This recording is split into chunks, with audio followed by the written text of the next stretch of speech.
गुरु दिवस उपलक्षे प्रस्तुति बैठक अनुष्ठित। नयगढ़ जिला अंतर्गत खंडपड़ा ब्लॉक अधीन बनमालीपुर पंचायत अंतर्गत सोमनाथ देव कल्याण मंडप परिसर में मो माटी भापोर सामाजिक और सांस्कृतिक अनुष्ठान पक्षर सेप्टेम्बर 5 तारिख में आयोजित होगा गुरु दिवस उपलक्षे पंचम वार्षिक गुरु साक्षात परम ब्रह्म कार्यक्रम निमंते आज पूर्वाह्न चूड़ांत प्रस्तुति बैठक अनुष्ठित हो जाए।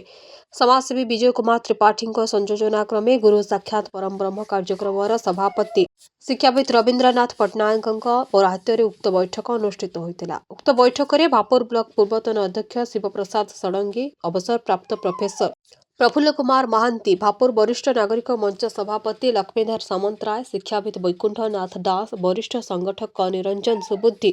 अवसर प्राप्त प्रोफेसर प्रसन्न कुमार साहू समाजसेवी संतोष कुमार त्रिपाठी कंठशिल्पी युधिष्ठिर खुंटिया जिला परिषद सभ्य धर्मेन्द्र कुमार धल युवा सभापति मनोरंजन बेहरा प्रमुख मंचासीन रही गुरु पूजन कार्यक्रम किभली सरस सुंदर भाव पालन हेब से संपर्क में निज निजर मत प्रकाश करथिले। पूर्व वर्ष परी भापुर और खंडपड़ा ब्लॉक समेत एनएससी समस्त अवसर एवं कार्यरत शिक्षक शिक्षयित्री मानक गुरु पूजन कार्यक्रम को निमंत्रण कराजिबो बोली अनुष्ठान सभापति श्री पट्टनायक सूचना प्रदान करछन्ते। सेहिभଳି कार्यक्रम को बलिष्ठ और सुंदर सरस सुंदर कराजिबा पाई अनुष्ठान सदस्य माने गुरु दायित्व नेवाको निष्पत्ति निया जायछि। ए गुरु पूजन कार्यक्रम दुई ब्लॉक मध्य भाग बनमालीपुर सोमनाथ देव पंचुदोल यात्रा पड़िया अनुष्ठित होब बोली चूड़ांत निष्पत्ति निया जायछि। बैठक में अन्यमानक मध्यरे वरिष्ठ संगठक गोपाल कृष्ण पंडा ऋषिकेश राउत समरेन्द्र महांती वृंदावन पंडा प्रमोद कुमार साहू सुदर्शन बेहरा गणमाध्यम प्रतिनिधि समेत खंडपड़ा और भापुर ब्लॉक शताधिक सदस्य उपस्थित रही। खंडपड़ा सदाशिव पात्र रिपोर्ट लिव लाइव ओडिया। सम्मान बोधर एक प्रतीक विगत 4 वर्ष धरी ये गुरु पूजन कार्यक्रम खंडपड़ा माटी रे अनुष्ठित हो आसुचे। चलित वर्ष से गुरु पूजन कार्यक्रम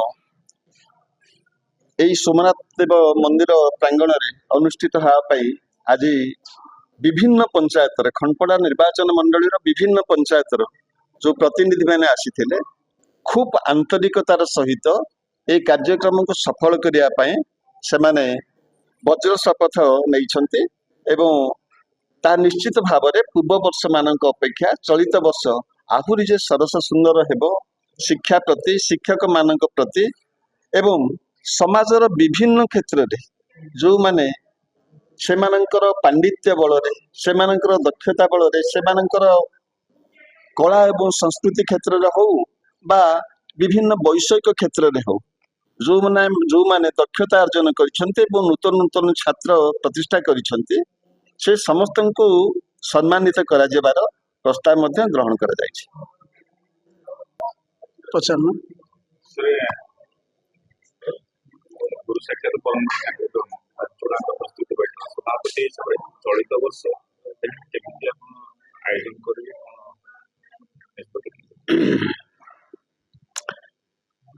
आज आमर प्रथम प्रस्तुति बैठक चलित वर्षर गुरु पूजन कार्यक्रम सभापति महोदय श्रीयुत प्रफुल्ल कुमार महांती तो सब कथा निष्पत्ति नहीं निष्पत्ति आज सभा ग्रहण कर प्रति स्तर में ग्रहण कर स्वच्छता दरकार होची एवं सकारात्मक भाव दरकार होची सृजनशीलता दरकार होची प्रति क्षेत्र में आम निरहंकार है रही हुए तो आम ये चलित वर्षर जो पारंपरिक उत्सवटी को जो भाव में पालन करवा से संपर्क में आम सभा को तो आम जनईचु तथापि आशा करुचु जड़े व्यक्ति जो व्यक्ति यार सृष्टिकर्ता निर्वाचन मंडली खंडपड़ा निर्वाचन मंडली जिते जन एमएलए गले आज पर्यंत विधायक गले क्या मन को यहाँ छुई नाला हूँ तो गुरु पूजार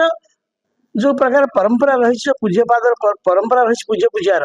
यहाँ साधारण कथा नुह, गोटे इंटरनेशनल कथा किंतु आम भारत वर्ष जो आर्य समाज रे ये पारंपरिक चेतना पारंपरिक कथा को विषय वस्तु को आम समस्ते समर्थन करुचु एवं से क्षेत्र में आम सभा हृदयंगम करिछि जे बिना गुरु रे कौन कार्य समाज संभव नहीं से कौन गुरु हूँ केवल खाली शिक्षा पाठ पढ़ा शैक्षिक परिवेश रही हेनी से बहु गुरु अच्छा आज सभापति महोदय आमको तो कही जेकोसी गुरु हूँ भी जेकोसी कलार निपुणता थाए ଆମେ ଡାକିବୁ ଏବଂ ତାଙ୍କୁ ଉପଯୁକ୍ତ ସମ୍ମାନ ଦେବୁ। ଏଇ କ୍ଷେତ୍ରରେ ମଧ୍ୟ ଆମ ଏଇ ଯୋଉ ସଭାରେ ଆମର ଯୋଉ ଇନଭିଟେସନ ପାଇଁ ବାବଦରେ ଟିକେ ଆଲୋଚନା ହେଲା, ସେଥିରେ କିଛି ଗୋଟେ ଯୋଡେ ନୂଆ ପ୍ରସ୍ତାବ ଆସିଛି, ଆମେ ସଭା ତାକୁ ଗ୍ରହଣ କରିଛି ଏବଂ ତାରି ଅନୁସାରେ ତଦନ ଆମେ ଡାକି ସମର୍ଥନ ଦେବୁ। ଆଜ୍ଞା ଦେଖାଯାଏ ଠିକ ଗତ ଚଳିତ ବର୍ଷ ପୂର୍ବ ବର୍ଷ କଥା ମୁଁ କହୁଛି, ଟିକେ ମୁଁ ଏହା କହିବି ଯେ ଯୋଉ କୁକୁରର ପ୍ରକୃତିର ଯୋଉ ଅଇଁଠା ପତ୍ରରେ ତାର ଧ୍ୟାନ ରହିବା କଥା ରହୁଛି। ବେଣୁବାବୁ ହୁଏତ ସେ ପ୍ରାୟୋଜକ, ଆୟୋଜକ, ସଂଯୋଜକ, ଉଦ୍ଘୋଷକ, ସେ ସବୁ ହି ଇଜ ଏଭ୍ରିଥିଙ୍ଗ। ତେଣୁ ଯାହା ହେଲେ ବି ତାଙ୍କ ପ୍ରତି ଏଇ ଯୋଉ ପ୍ରକାର ଚରିତ୍ର ଦୂରଦୃଷ୍ଟିକୋଣ ତାଙ୍କର ଅଛି, ସେ ଦୂରଦୃଷ୍ଟିକୋଣକୁ ମୁଁ ସମ୍ମାନ ଦଉଛି। ଆଉ କିଛି ଶିକ୍ଷକ ଅଛନ୍ତି ସେ ଜାଣି ଶୁଣିକିରି ଆସିବେନି, ନାଇଁ ସିଏ ପୁଣି ଆଉ ଥରେ ଆମର ଗତ ଥର ଭାବରେ ଏମିତି ଗୋଟେ ସଭା କରିଥିଲେ, ଆମ ସରିବା ପରେ ଅଇଁଠା ପତ୍ର ଖାଇଲା ବେଳେ ସେ ଗୋଟେ ସଭା କଲେ, ଛାଡ଼ନ୍ତୁ ସେ ଫେଲୁଅର ହେଇଥିଲା, ସକ୍ସେସ୍ ହେଇନଥିଲା। ତା ପରବର୍ତ୍ତୀ ସେ ବେଣୁ ଯାହା କରେ ତାଙ୍କୁ ଗୋଟେ ବିରୋଧ ଆସିଲେ ମଧ୍ୟ ସେ ଲୋକ ଏତେ ଅବିଚଳିତ, ସେ କୌଣସି କଥାରେ ସେ କିଛି ଭାବରେ ମାନେ କାହା କଥା ଗ୍ରହଣ କରିବେନି, ସେ ତ ପୂଜାର ଆଦର କରିବେ। ଭାଇ ତ ଆମ ସଭାପତି ମହୋଦୟ ଆଜି କହିଛନ୍ତି ସେ କଥା। ସେ ଯିଏ ଯାହା କଲେ ମଧ୍ୟ ନିଶ୍ଚିତ ଭାବରେ ସେ ଉତ୍ତମ କାର୍ଯ୍ୟ କରିବାରୁ ହିଁ ଅସମ୍ମାନିତ କରାଯାଉଛି ତାଙ୍କୁ। ବିଭିନ୍ନ କ୍ଷେତ୍ରରେ ସେ ଅସମ୍ମାନିତ ଏଇଟା ନୁହେଁ, ଏଇଟା ସମ୍ମାନିତ ଏବଂ ତାଙ୍କର ଲୋକପ୍ରିୟତା ଦିନକୁ ଦିନ ବୃଦ୍ଧି ପାଉଛି। ଏଇ କଥା ମାନେ ହୁଏତ ତାଙ୍କର ପୂଜାର ଯୋଉ ଭାବଧାରା, ତାଙ୍କ ଭାବାବେଗକୁ ଆମେ ସମ୍ମାନ ଦଉଛୁ। ସେ ରହିଲେ ମଧ୍ୟ ଆମର କିଛି ଦୁଃଖ ନାହିଁ। ତେଣୁ ଏତିକି ମୁଁ କହିବି, ସେ ସେମିତି ଆମ ତାଙ୍କର ଆୟୁଷ ବଢୁ। ଏମିତି ଖଣ୍ଡପଡ଼ା ନିର୍ବାଚନ ମଣ୍ଡଳୀରେ କୌଣସି ବ୍ୟକ୍ତି ନାହିଁ ବା କୌଣସି ବ୍ୟକ୍ତିତ୍ୱ ନାହାନ୍ତି ଯିଏକି ଏଇଭଳିଆ ତାଙ୍କର କାର୍ଯ୍ୟକ୍ରମକୁ ପ୍ରତ୍ୟାହତ କରି